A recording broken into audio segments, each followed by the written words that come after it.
जय माँ सरस्वती दोस्तों, स्वागत है आप सभी का एक बार फिर से।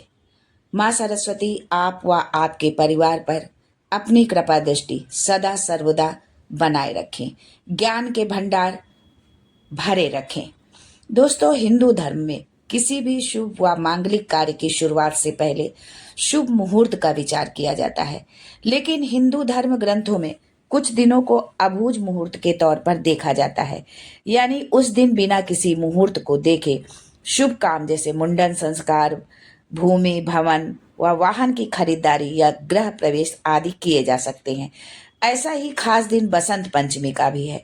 इस साल बसंत पंचमी उदया तिथि के अनुसार 3 फरवरी को मनाई जाएगी, लेकिन कुछ जगहों पर बसंत पंचमी का पर्व 2 फरवरी को भी मनाया जाएगा। हिंदू पंचांग के अनुसार बसंत पंचमी हर साल माघ माह के शुक्ल पक्ष की पंचमी तिथि को मनाया जाता है। इस दिन बिना किसी मुहूर्त को देखे कार्यों को संपन्न किया जा सकता है। तो आइए हम जानते हैं कि बसंत पंचमी पर विद्यार्थी अपने जीवन में सफलता पाने के लिए कौन से वो उपाय करें जिससे उन्हें जीवन में सफलता पाने से कोई नहीं रोक सकता है।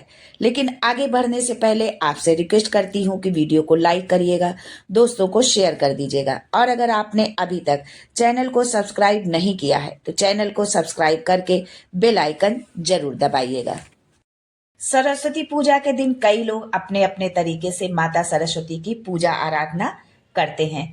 शास्त्रों के अनुसार बसंत पंचमी के दिन माता सरस्वती हाथों में पुस्तक, बीड़ा और माला लिए श्वेत कमल फूल पर विराजमान होकर प्रकट हुई थी। सरस्वती पूजा के दिन माता सरस्वती के अगर विधि विधान के साथ पूजा आराधना की जाए तो छात्रों के जीवन में सफलता का योग बनता है।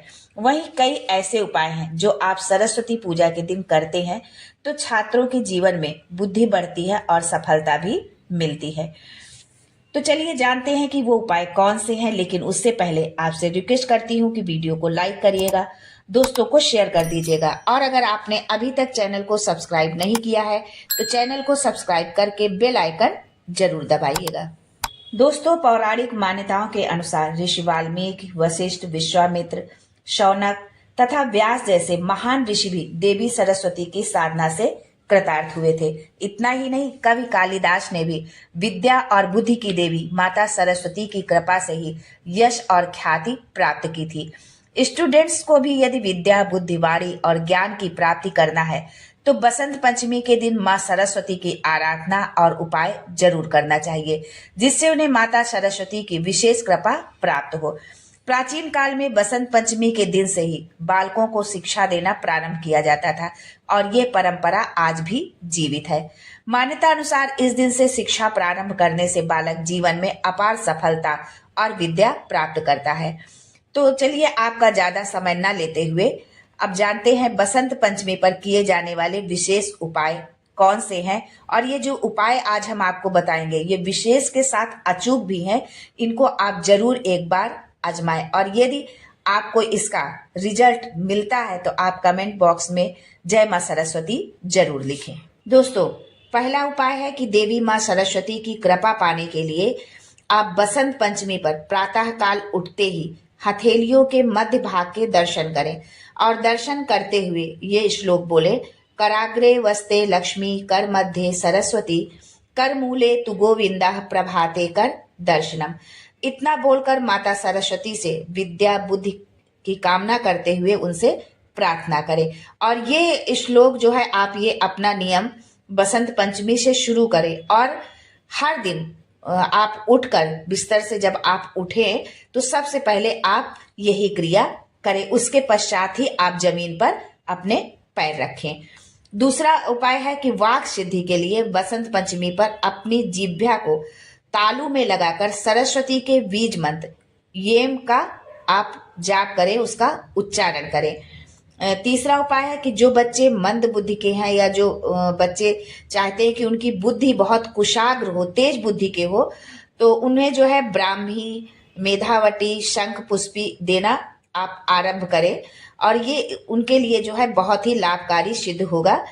चौथा उपाय है, यदि आप किसी विषय को कठिन समझते हैं या बार बार पढ़ने पर भी समझ में नहीं आता है और आप जब भी परीक्षा देते हैं तो उसी विषय में आपके मार्क्स जो है कम हो जाते हैं और बहुत मेहनत करने के बाद भी आपको उसमें अच्छे नंबर नहीं मिलते, आपको वो समझ में नहीं आता है। मतलब आपने पढ़ा तो है उसको, पर जब आप परीक्षा देने बैठते हैं तो आपको वो विस्मृत हो जाता है, भूल जाते हैं आप, और जो है अच्छे से उसका आप आंसर नहीं लिख पाते हैं। तो आप जिस सब्जेक्ट को आप कठिन समझते हैं या किसी सब्जेक्ट में कोई टॉपिक ऐसा है जिसको कि आप कठिन समझते हैं, तो उसमें आप मोर पंख जो है रख ले बसंत पंचमी के दिन, तो इससे आपको बहुत फायदा होगा। जिनकी वाणी में हकलाना तुतलाना जैसे दोष हो, इस दिन बांसुरी के छेद से शहद भरकर तथा मोम से बंद कर जमीन में गाड़ दें। यानी बांसुरी जो होती है उसके छेद में से उसमें शहद भरें और मोम से उसको बंद कर दें और फिर उसको जमीन में गाड़ दें। ऐसा करने से बहुत आपको लाभ मिलेगा। वाणी धीरे धीरे आपकी स्पष्ट होती जाएगी और जो हकलाना तुतलाना है वो धीरे धीरे खत्म हो जाएगा।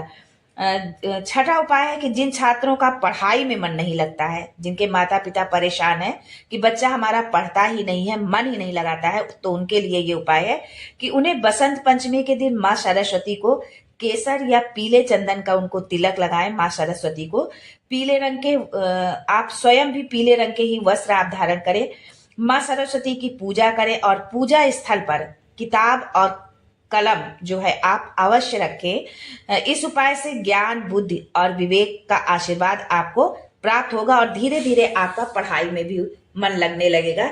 ये उपाय जो है जिन बच्चों का पढ़ने में मन नहीं लगता है उनके माता पिता ये उपाय जरूर करें जो है अपने बच्चों के लिए।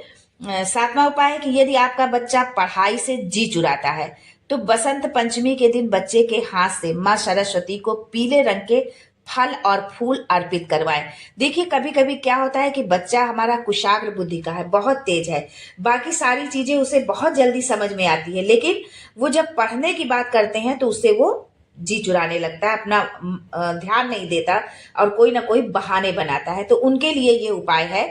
इसके अलावा माँ सरस्वती का एक चित्र जहां बच्चा आपका बैठकर पढ़ता हो, जो स्टडी रूम हो या जिस स्थान पर वो बैठ के पढ़ता हो, वहां पर माँ सरस्वती का चित्र जो है जरूर लगाएं जो है। आठवां उपाय है दोस्तों, शिक्षा में सफलता के लिए मेहनत के साथ ही अध्ययन कक्ष का सही दिशा में होना अति आवश्यक है। कई बार वास्तु दोष के कारण भी छात्रों को शिक्षा में अच्छे परिणाम नहीं मिल पाते हैं। इसलिए आपका बच्चा कहाँ पढ़ रहा है, पढ़ते वक्त किस दिशा में उसका मुख है, चेहरा किस दिशा की ओर मुंह करके पढ़ रहा है, इस बात पर भी आपको जरूर ध्यान देना चाहिए। वास्तु के अनुसार पूर्व उत्तर या उत्तर पूर्व दिशा ध्यान और शांति की दिशा मानी गई है। सकारात्मक ऊर्जा का प्रभाव भी इसी दिशा में सबसे अधिक होता है। ऐसे में ये ध्यान रखें कि अध्ययन कक्ष इन्हीं दिशाओं में हो। साथ ही पढ़ाई करते वक्त बच्चे का चेहरा पूर्व या उत्तर दिशा की ओर हो तो बहुत ही अच्छा होता है। दोस्तों ये कुछ छोटे छोटे उपाय थे आपके बच्चों के लिए, तो आप अपने बच्चों के बेहतर भविष्य के लिए, उनकी कुशाग्र बुद्धि के लिए और जीवन में सफलता पाने के लिए जरूर अपनाएं। आज के लिए बस इतना ही दोस्तों, मिलते हैं अगले वीडियो में एक नई जानकारी के साथ। तब तक के लिए जय मां Saraswati and thanks for watching my video.